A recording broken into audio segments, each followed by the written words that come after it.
일어나 주십시오. 교노 세쇼 로독과 김대춘 선교師です. 오늘 성경 봉독은 김대춘 선교사님입니다.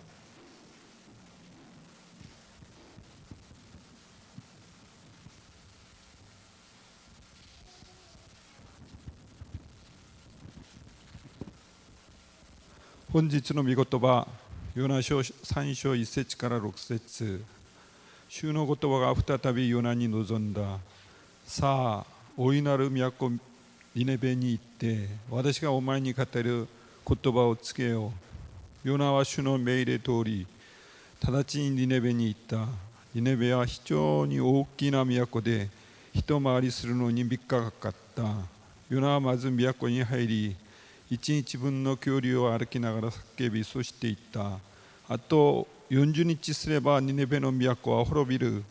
するとニネベの人々は神を信じ、断食を呼びかけ、身分の高い者も低い者も身に荒布をまとった。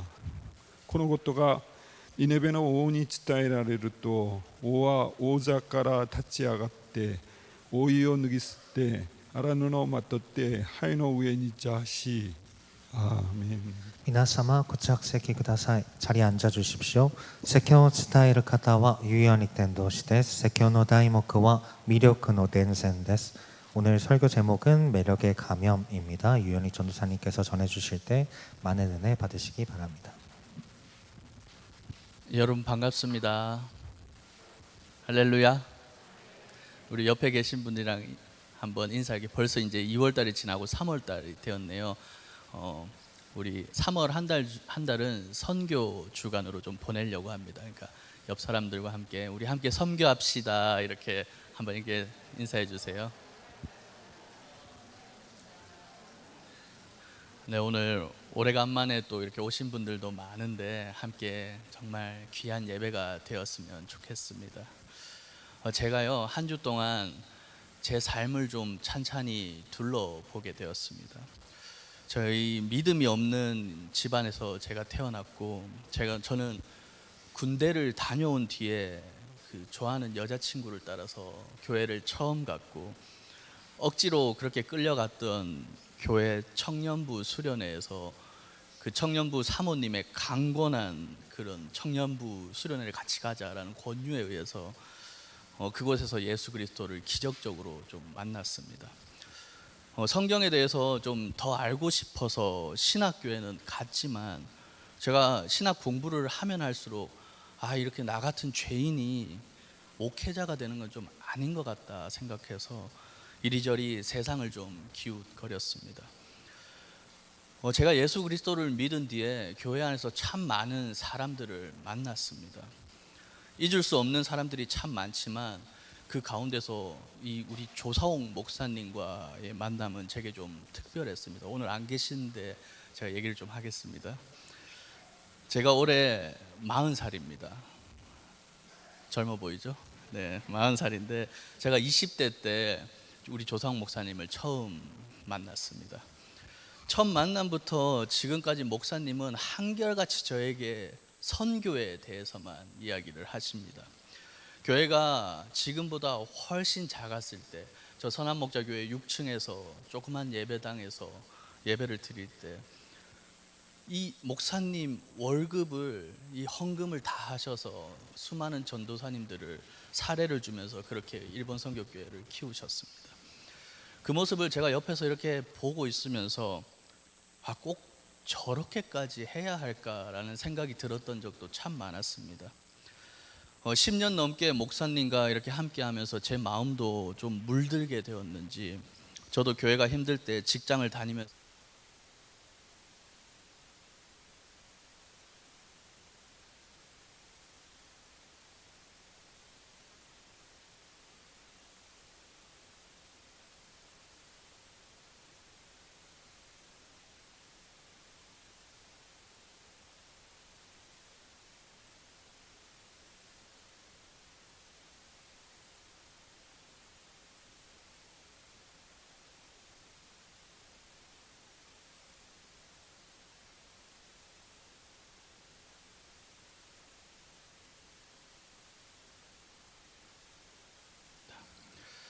솔직히 요즘은 제가 어깨가 참 많이 무겁습니다.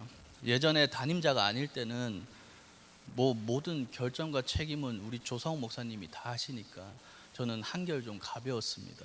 그러나 지금은 뭐 하나부터 열까지 세세하게 신경을 좀 써야 하고 이 교회를 올바르게 좀 이끌어 가야 되겠다는 그런 생각 때문에 책임감이 굉장히 좀 막중합니다.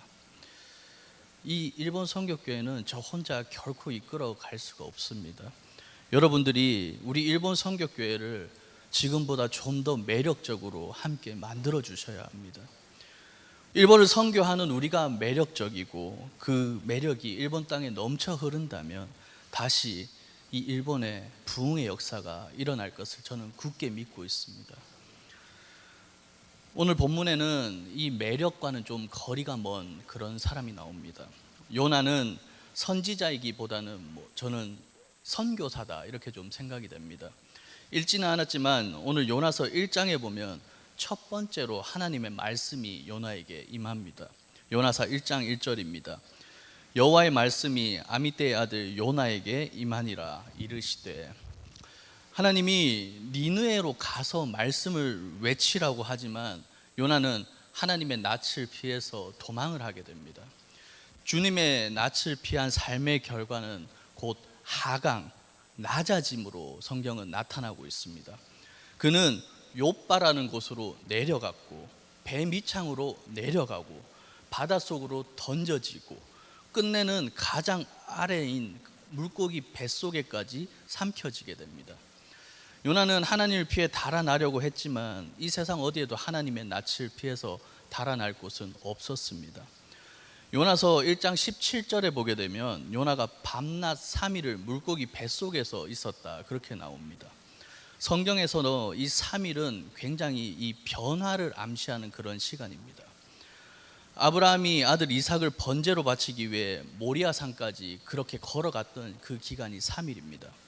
출애굽 당시 이집트 온 땅이 어둠에 갇혔던 그 시간도 3일입니다. 우리가 잘 아는 십자가에서 죽으신 예수님이 부활하신 시간도 3일입니다. 요나 역시 이 물고기 뱃속에서 변화의 3일을 경험하게 됩니다. 여러분, 요나가 이 물고기 뱃속에서 무엇을 했겠습니까? 그는 그 안에서 기도할 수밖에 없었을 것입니다. 요나는 기도하면서 스스로 돌아보고 이 몸만 낮아진 것이 아니라 마음까지 하나님 앞에서 온전히 낮아짐으로 순종을 다짐했을 것입니다. 우리는 이 낮아짐의 순종을 이야기하면 떠오르는 사람이 한 분 계셔야 합니다. 누굴까요? 예수 그리스도시죠. 우리를 위해 기꺼이 낮아지신 하나님의 아들 예수 그리스도를 우리는 좀 바라볼 수 있어야 합니다. 높은 사람, 높은 자리에 있으면 우리는 결코 보지 못하는 것들이 있습니다.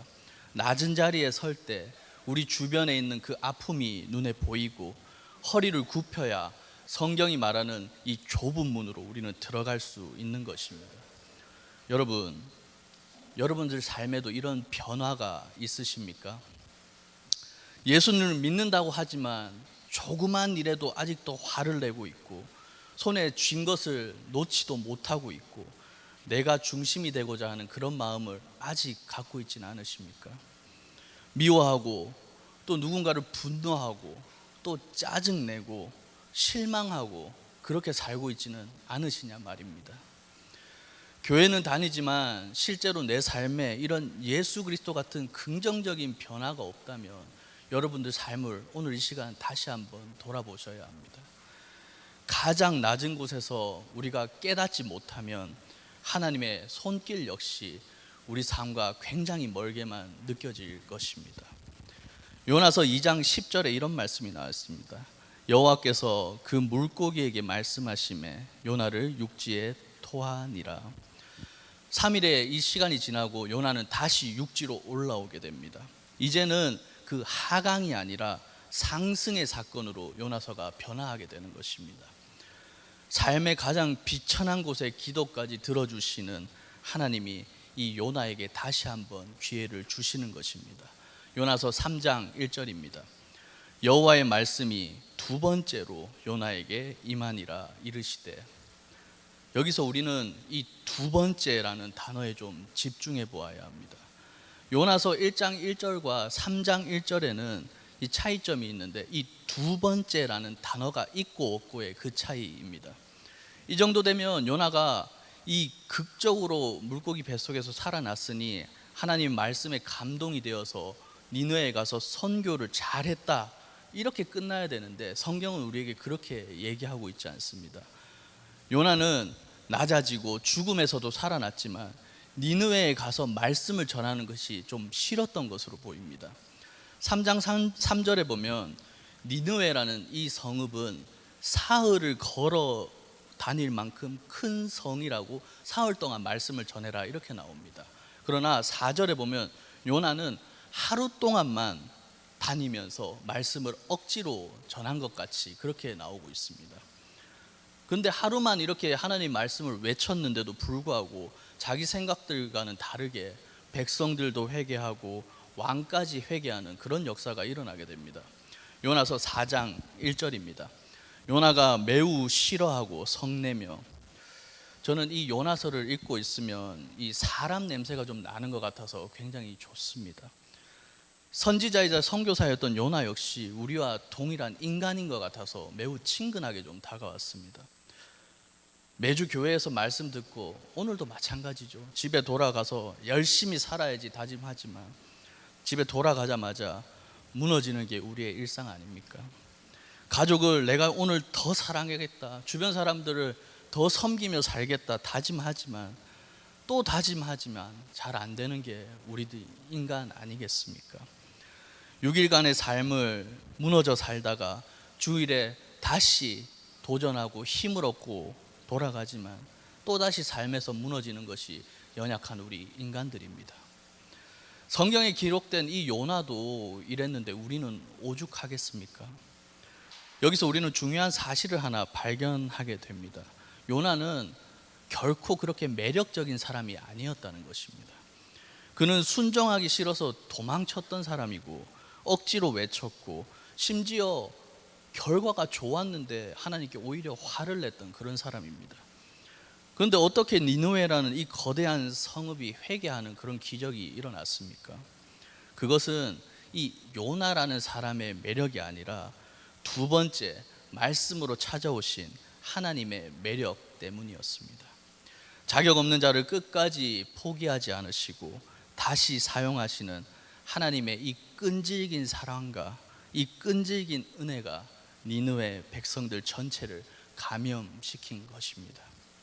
진정한 매력이라는 것은 내가 스스로 매력적이어지는 것이 아니라 내 안에 계신 하나님의 매력에 우리가 사로잡히게 되는 것입니다. 여러분, 이 시간 우리에게 들릴 두 번째 말씀은 과연 무엇입니까? 저는 오늘 설교 제목을 매력의 감염이라고 했습니다.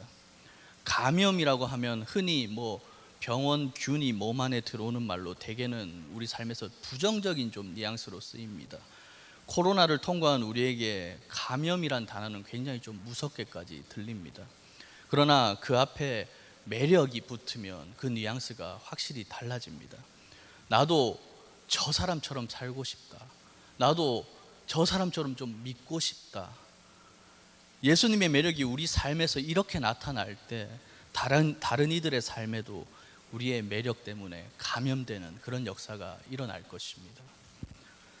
제가 화요일에 선교사 자녀 장학금 수여식에 좀 다녀왔습니다. 이상덕 선교사님 자녀 다인이 이 장학금을 제가 대리 수령하기 위해서 다녀온 곳입니다. 처음에는 우리 감리교 본부에서 주관하는 선교사 자녀 장학재단인 줄 알았는데 그게 아니었습니다. 이 개교회들의 후원만으로 이루어진 장학재단이었고 벌써 17회나 되었다는 것을 알고 깜짝 좀 놀랐습니다. 감리교 본부에 지금 돈이 없어서 이승호 목사라는 이 목사님이라는 분이 일일이 교회를 찾아다니면서 후원 모금을 하여 만들어진 그런 장학재단이었습니다. 이 사업에 집중하기 위해서 68세에 자원 은퇴를 하신 후에 지금까지 계속 이 사업을 이어가고 계셨습니다. 지금 한 85세 정도 되시는데 육신은 많이 쇠약해지셨는데 강단에 서서 이 선포하실 때 목소리와 말씀이 얼마나 힘이 있었는지 굉장히 제가 도전을 좀 많이 받았습니다. 매년 이번에도 43명의 학생들에게 장학금을 줬는데 매년 수천만 원 정도가 필요한 그런 사업이고 현재까지 8억이 넘는 돈을 선교사 자녀들에게 장학금으로 매년 주고 계셨습니다. 작년에는 이 목사님과 사모님이 지하 주차장에서 출발하다가 급발진하는 사고가 있어서 몸이 굉장히 다쳤습니다. 연세가 있어서 다들 이 목사님 돌아가신다고 했는데 기적적으로 살아나셨습니다. 그러면서 이 목사님은 하나님이 나를 이 사업을 아직 조금 더 하게 하시려고 이렇게 살려주셨다면서 죽는 그날까지 이 선교사 자녀 장학재단을 위해 남은 힘을 쓰겠다고 그렇게 말씀하시는데 제 마음에 굉장한 감동이 몰려왔습니다. 주변에서 이제는 편하게 목사님 은퇴도 하셨으니까 사셔라 라고 했지만 그럴 수 없다고 했습니다. 왜? 사랑이 있는 수고는 행복하기 때문에 이 일을 자기는 계속 하겠다고 그렇게 얘기하셨습니다. 그 자리에 제가 이렇게 앉아 있는데 부끄럽기도 하고 한편으로는 또 굉장한 욕심이 좀 생겼습니다. 저렇게 연세가 있으셔도 하나님 주신 열정과 사명으로 저렇게 사역을 감당하시는데 나는 잘 살고 있는 건가? 나는 잘 가고 있는 건가? 이런 생각이 들어서 좀 부끄러웠습니다. 한편으로는 돈이 좀 많았으면 좋겠다 이런 생각이 좀 들었습니다. 저 혼자 잘 먹고 잘 살겠다는 그런 돈이 아니라 이 선교사님들을 위해 쓸 수 있는 이 물질이 많으면 얼마나 행복할까 그런 마음이 앉아있는 저에게 좀 들었습니다. 우리 일본 선교교회는 이 전국의 어느 교회보다 일본의 선교사를 많이 파송하고 있습니다. 심지어 선한목잡교회보다 우리가 일본 선교사는 더 많이 파송하고 있습니다. 교인 100명에 흔히 선교사 1명을 파송하는 게 좀 원칙, 룰 같은 겁니다. 그런데 우리는 지금 10분의 선교사님들이 일본에 나가서 활동하고 계시고 일본으로 나가실 우리 전도사님들까지 합하면 거의 여기 1000명이 넘는 사람이 앉아 있어야 되는 그런 규모의 교회입니다. 그런 큰 사역을 우리가 지금 이렇게 감당을 하고 있는 것입니다. 그래서 대부분 우리 선교사님들은 학업과 아르바이트를 병행하면서 목회와 학업을 이어가고 있습니다. 여러분, 오늘은 선교 헌금 약정 주일입니다. 주보와 함께 나눠드린 이 사역자들 이 중보기도 꼭 펼쳐보시고 여러분 잃어버리지 마시고 꼭 시간 날 때마다 펼쳐보시면서 우리 선교사님들 얼굴 기억해 주시고 또 기도 제목 보시면서 함께 기도해 주시기 바랍니다. 우리가 선교사님들을 위해서 기도하지 않으면 선교사님들은 일본 땅에서 그냥 매일매일 한없이 외로울 수밖에 없는 분들입니다. 일본 선교교회, 우리 교회가 올해 28주년이 되었습니다. 3월 28일이 되면 28년이 됩니다. 매년 선한목자교회에서 오시는 파송 선교사님들의 인원은 변경됩니다. 오셨다가 돌아가시고 또 새로 오시고, 그래서 이 28년간 선교 헌금 약정을 한 엄두조차 내지 못했습니다. 그런데 이제 조심스럽게 한번 시작해 보려고 합니다. 제게 또 올해 꿈이 하나가 생겼습니다. 우리 30대, 20대, 30대 파송 나간 우리 선교사님들이 지금 나이가 50이 넘으신 분들이 계십니다. 70대가 되어서 은퇴를 하고 나서 일본에서 계속 사역을 하실 수도 있고 아니면 한국에 돌아오실 수도 있습니다. 선교사님들은 은퇴연금이라는 게 따로 없습니다. 매달 생활하시기도 힘들기 때문에 은퇴를 위한 저축을 매달 꾸준히 하기는 굉장히 어렵습니다. 감리교 응급재단이라는 곳에 은퇴 목회자들을 위해 1년에 2만 원씩 책정해서 나중에 연금처럼 이렇게 주는 제도가 있습니다. 그러나 그것도 우리가 국민연금 납부하듯이 일부를 우리가 납부를 해야 받을 수 있는 것입니다. 우리 선교사님들은 최저임금이라서 이 80만 원 정도만 납부하면 은퇴 후에 크지는 않지만 내가 목회를 30년 했다 하면 곱하기 2 해서 한 달에 60만 원씩 이렇게 받을 수 있는 연금을 받을 수가 있습니다. 하지만 우리 선교사님들 그것마저도 지금 몇 년째 밀려 있는 것이 사실입니다.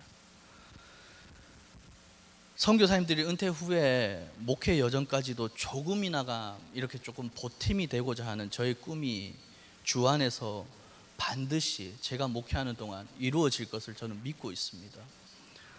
우리 일본 선교교회가 인원은 많지 않지만 누구보다 큰 사역을 감당할 수 있음을 저는 믿습니다. 이 일에 많은 분들이 동참해서 일본 선교교회를 섬기는 동안 이 선교라는 매력에 한번 푹 빠져보셨으면 좋겠습니다. 매력은 잡아당기는 힘입니다. 나도 저렇게 살고 싶다는 마음을 불러일으키는 것이 진정한 선교인 것입니다. 많은 분들이 이미 선교를 위해 나름 애써주시고 또 봉사해 주시는 걸 너무나도 잘 알고 있습니다.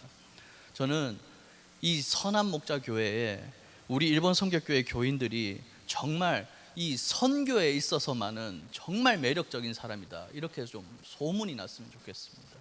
그리고 우리 한국 교회에 우리 일본 선교교회 교인들은 이 사람들은 정말 선교에 진심이구나, 이렇게 소문이 좀 났으면 좋겠습니다.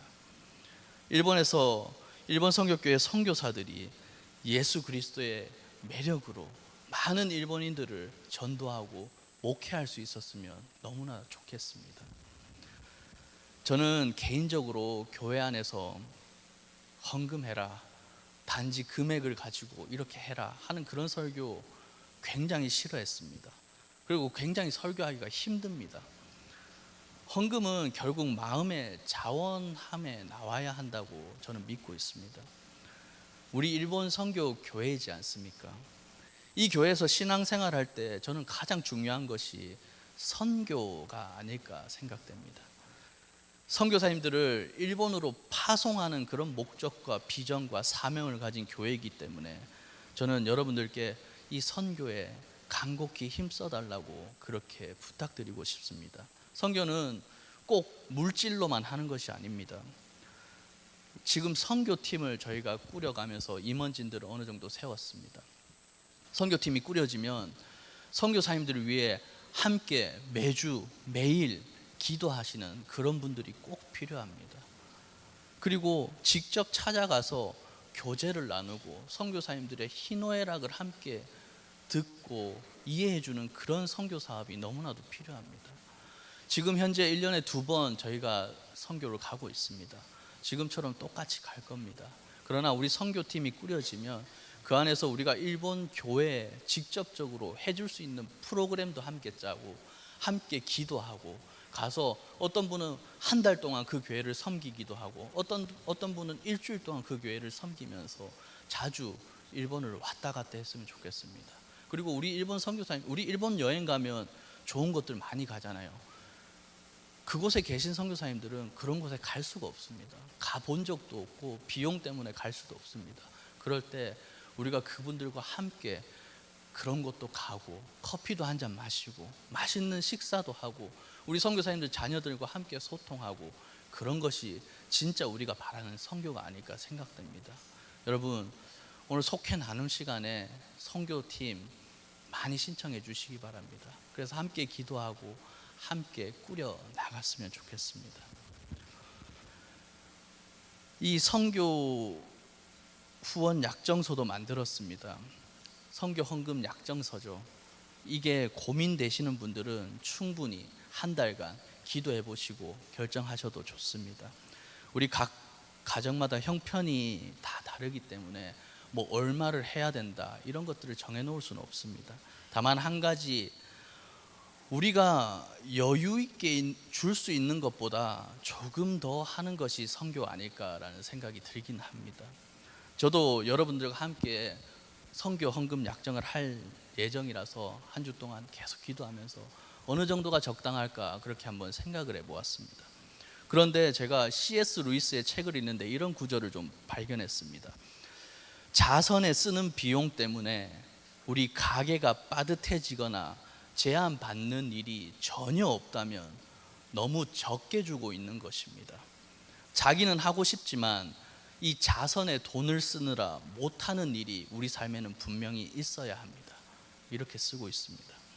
이 금액의 많고 적음의 문제가 아니라 이 마음의 문제다라는 것을 제가 좀 깨닫게 되었습니다. 건강한 교회는 이 교인들의 숫자나 가지고 있는 헌금이 얼마나 되고 있다, 뭐 이런 걸로 결정되는 것이 결코 아닙니다.